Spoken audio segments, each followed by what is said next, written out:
नमस्कार प्यारे साथियों, मैं वंश आप सभी का स्वागत करता हूँ आपके प्यारे स्टडी विद इंग्लिश क्लासेस पे।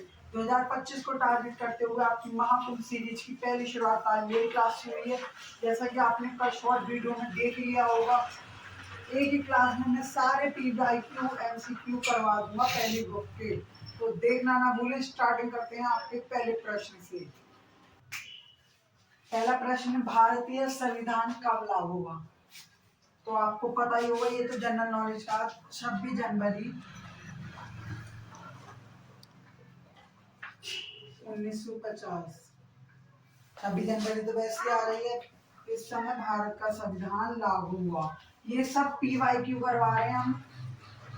आप सोच रहे हो इससे बढ़िया हम क्वेश्चन बैंक से क्लास में नेट डाटा खर्च करेंगे, क्वेश्चन बैंक से पढ़ लें। ये सब क्वेश्चन बैंक का, अगर आप क्वेश्चन बैंक से पढ़ोगे तो आपका सिर घूमता जाएगा।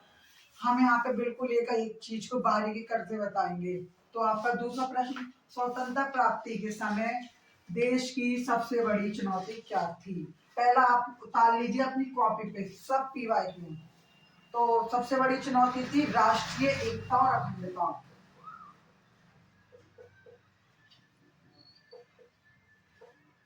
एकता और अखंडता।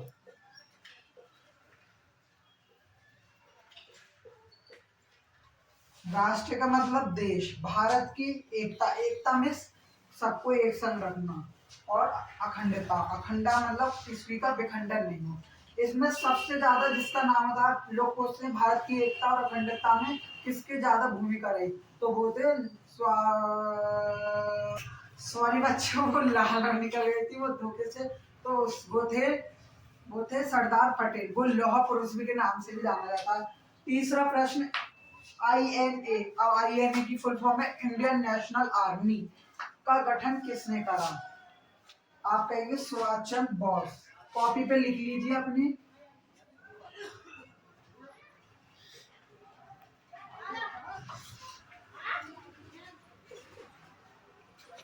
आपका पहला प्रश्न है, भारतीय संविधान कब लागू हुआ? 26 जनवरी 1950। स्वतंत्रता प्राप्ति के समय देश की सबसे बड़ी चुनौती क्या थी? भारत की एकता और अखंडता। तीसरा, इंडियन नेशनल आर्मी का गठन किसने करा? सुभाष चंद्र बोस ने करा। देखिए इस सब PYQ, कॉपी पेन लेके बैठिए, टाइम बर्बाद नहीं किए हुए। छठा प्रश्न है, वो सॉरी चौथा प्रश्न, राज्य पुनर्गठन अधिनियम कब पास हुआ? तो इसका आंसर है 1956। पांचवा, राज्य पुनर्गठन आयोग की स्थापना कब हुई? तो है 1953। चौथा, तो सॉरी छठा, राज्य पुनर्गठन किस आधार पर गठित हुआ? तो भाषा के आधार पर।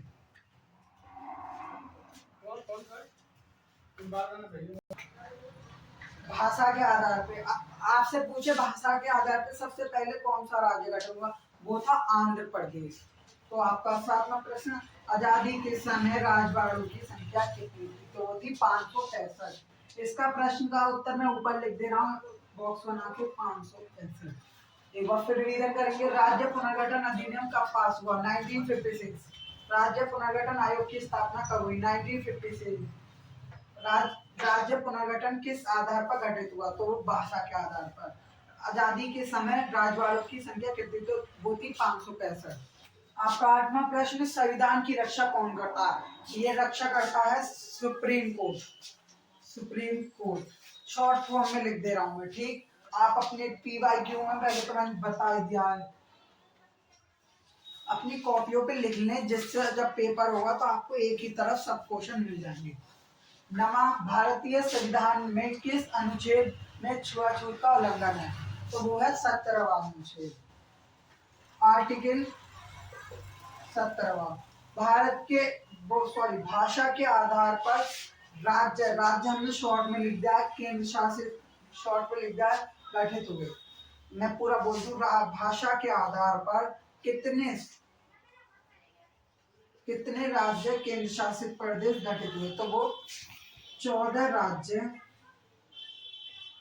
और 6 केंद्र शासित प्रदेश गठित हुए, ठीक। अब आठवां द्वारा देखेंगे, संविधान की रक्षा कौन करता है? Supreme court.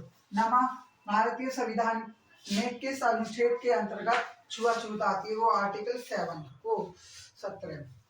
भाषा के आधार पर कितने राज्य और कितने केंद्रशासित प्रदेश गठित हुए? तो 14 राज्य और 6 केंद्र शासित प्रदेश गठित हुए। गोवा भारतीय राज्य कब बना? तो ये है 1987। 12वां प्रश्न, गांधी जी की हत्या किसने की? तो नथुराम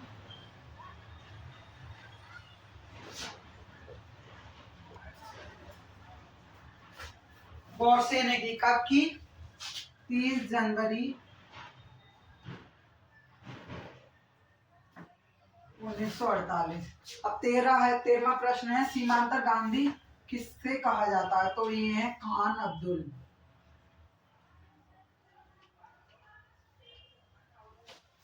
14वां प्रश्न है, भारत में चुनाव आयोग की स्थापना कब हुई?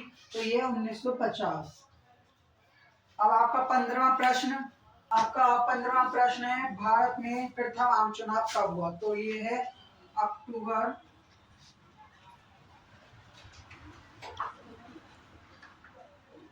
1951 से फरवरी 1952। अगर ऐसा प्रश्न आ जाए भारत में आम चुनाव कब हुआ और ऑप्शन में नहीं दे रखा ये, तो आप 1952 लगाएंगे। ठीक। 16 प्रश्न, प्रथम आम चुनाव में लोकसभा की सीटें तो ये है 489। 17वां, भारत में चुनाव आयोग के प्रथम अध्यक्ष तो ये है सुकुमार सिंह।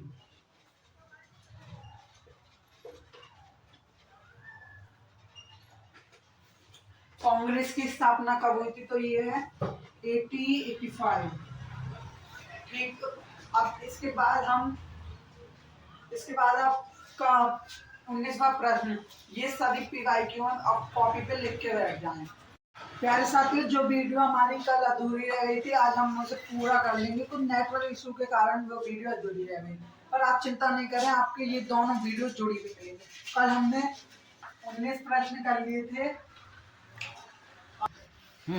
20वां प्रश्न, वारगिज भारत में किस नाम से फेमस है? तो ये है मिल्कमैन के नाम से। इन्हीं को ही हम अमूल दूध के संस्थापक भी कहते हैं। अगला है, श्वेत क्रांति का मुख्य विषय तो ये मिल्क, दूध।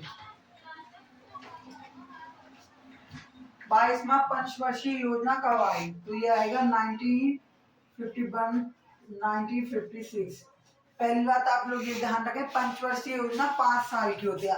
आज तक 12 पंचवर्षीय योजना आ चुकी है। हरित क्रांति की फसल, मुख्य फसल क्या है? तो वो है गेहूं। पंचवर्षीय योजना प्रथम पंचवर्षीय योजना किस मॉडल पर आधारित थी? इसका प्रश्न मैं अभी लिखवा रहा हूँ। 24वां प्रश्न, प्रथम पंचवर्षीय योजना किस मॉडल पे आधारित थी? वो था मॉडल हैरो। ये सब पीवाईक्यू और इम्पोर्टेंट क्वेश्चन है। आपके 24 क्वेश्चन मैंने करवा दिए। 25वां क्वेश्चन, प्रश्न, पंचवर्षीय योजना का अवकाश कब रहा? तो ये है 1967 से 1969 तक। भारत के विदेश मंत्री, जो प्रधानमंत्री थे और वही विदेश मंत्री थे, वो है जवाहरलाल नेहरू। आपका 27वां प्रश्न, प्रथम एशियाई सम्मेलन कब हुआ? तो ये है 1947। भारत में पहला परमाणु परीक्षण कब हुआ? तो ये है मई 1974। 28 प्रश्न हो गए हैं। कुल मिलाकर 60 क्वेश्चन आएंगे इस बुक में। मैंने और इसकी पीडीएफ या फिर मैं आपको शॉर्ट वीडियो के माध्यम से कंटेंट में भिजवा दूंगा, या फिर हमारे टेलीग्राम ग्रुप पर ले लीजिए।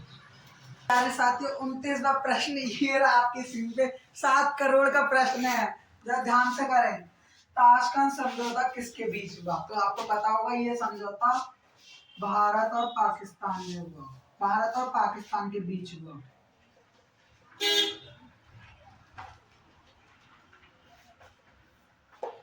ये एक ताशकंद शहर है उसके बीच हुआ, तो इसलिए कहते हैं ताशकंद समझौता।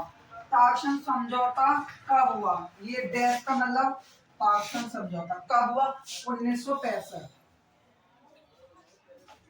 1950 में चीन ने किस पे कब्जा किया? तो आप कहेंगे तिब्बत। भारतीय विदेश नीति संविधान के किस भाग में है? तो भाग 4 में। नीति निर्देशक तत्व में। गैर कांग्रेस बात पर बच्चों,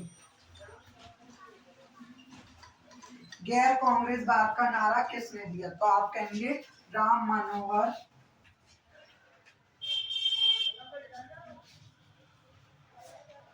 मनोहर ने दिया। इसकी पीडीएफ मिल जाएगी बच्चों, टेंशन मत करो, मुझे पता है आप लोग देते होंगे।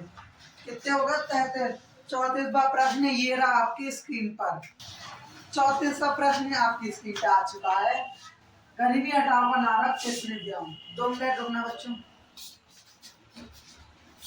गरीबी हटाओ का नारा किसने दिया? आप कहेंगे इंदिरा गांधी।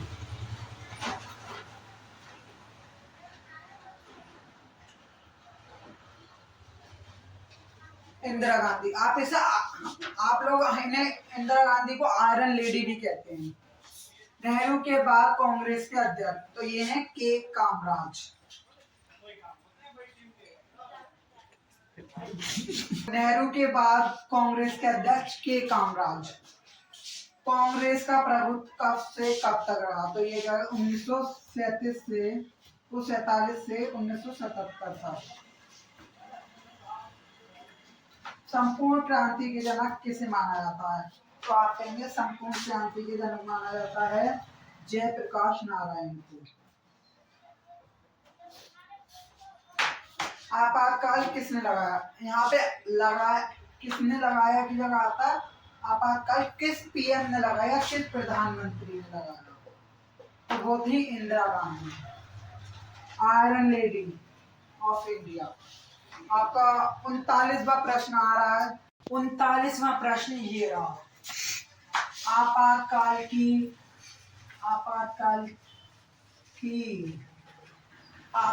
की किस अनुच्छेद से घोषणा की हुई? अनुच्छेद 352। शाह आयोग का गठन कब हुआ? 1977।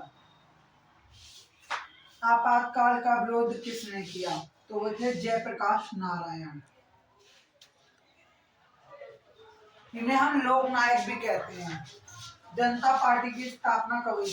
तो ये था 1977। जनता पार्टी द्वारा पीएम बने तो थे मुरारजी देसाई।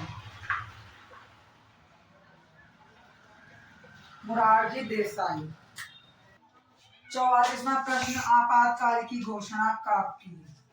तो ये है 25 जून 1975। संविधान की किस धारा से 370 खत्म हुई?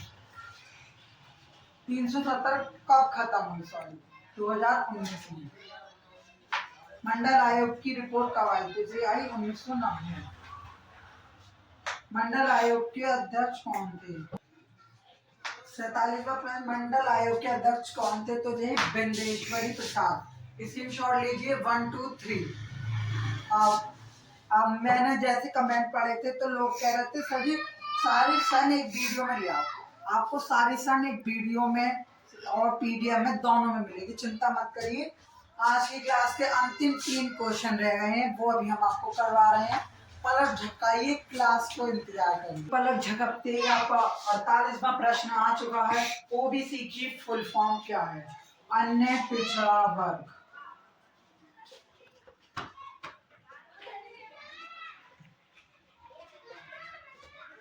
हरित क्रांति का हुई 1967।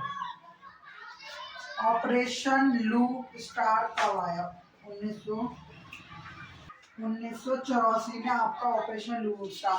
क्लास के जोश में और महाकुंभ की सीरीज में मैं आपको गणतंत्र दिवस की हार्दिक शुभकामनाएं कहने भूल गया था। मेरी तरफ से और मेरी पूरी टीम की तरफ से आप सभी को रिपब्लिक डे की हार्दिक शुभकामनाएं। आप सभी को कमेंट बॉक्स में बताना है गणतंत्र दिवस पे हमारे मुख्य अतिथि कौन से देश के आ रहे हैं, उनका नाम आपको कमेंट बॉक्स में पिक करना है। मुझे दीजिए इजाजत, धन्यवाद। और प्यारे साथ 2 मिनट रुकिए। महाकुंभ सीरीज की स्टार्ट मेरी क्लास से हुई है, आपको सभी क्लास मिल जाएंगी। अगली क्लास आएगी आपकी टाइम एंड ईयर्स क्लास आएगी, जिसमें मैं पूरी दोनों किताबों की ईयर्स बताऊंगा। और आप सभी के क्या नाम है उनका सर का, हिंदी के महारथी अरुण सर की आपको गद्य एवं गद्य खंड का विकास कैसे होगा उसकी पूरी पहचान अरुण सर महाकुंभ सीरीज के अंतर्गत। मैं अरुण सर से कहूंगा सर जी उन्हें निबंध पत्र से लेकर कुछ भी दिक्कत नहीं होनी चाहिए आपको। मुझे पता है आप लोगों को हिंदी में भी बहुत दिक्कत है, इंग्लिश में तो और ज्यादा दिक्कत है। मैं क्या करूँ, इंग्लिश का टीचर नहीं मिला और मुझ पे इतने सब्जेक्ट में मुझ पे टाइम नहीं मिला। और बच्चों इसलिए मैं माफी मांगूंगा कि इंग्लिश का टीचर अभी अरेंजमेंट नहीं हुआ। आप सभी को जैसे कि मैं अभी टीचरों की तलाश, मतलब हमने अभी टीचरों से बात करी है, कुछ मैम भी हैं कुछ सर भी हैं। हम सोच रहे हैं पूरा एक और हमारा न्यू चैनल भी लेके आएंगे, उस पर हम अपने चैनल में मतलब ग्रो करेंगे, आगे डेवलप करेंगे। इसलिए आप सभी हमारा सपोर्ट करें। मुझे पता है आपको हिंदी में बहुत दिक्कत है और उससे ज्यादा आपको संस्कृत खंड में दिक्कत है। मैं अरुण सर से कहूंगा पूरी संस्कृत खंड का वन शॉट लेके आऊंगा। अरुण सर का तो वन शॉट नहीं फायर शॉट आता है, जिसमें अरुण सर आपको एक शब्द को दिक्कत नहीं आने देंगे। एक शब्द को इसी बाई बोर्ड पे पढ़ाएंगे। अरुण सर से गुजारिश मैं आज करूंगा। आप सभी को गणतंत्र दिवस की हार्दिक शुभकामनाएं। मुझे दीजिए इजाजत, धन्यवाद।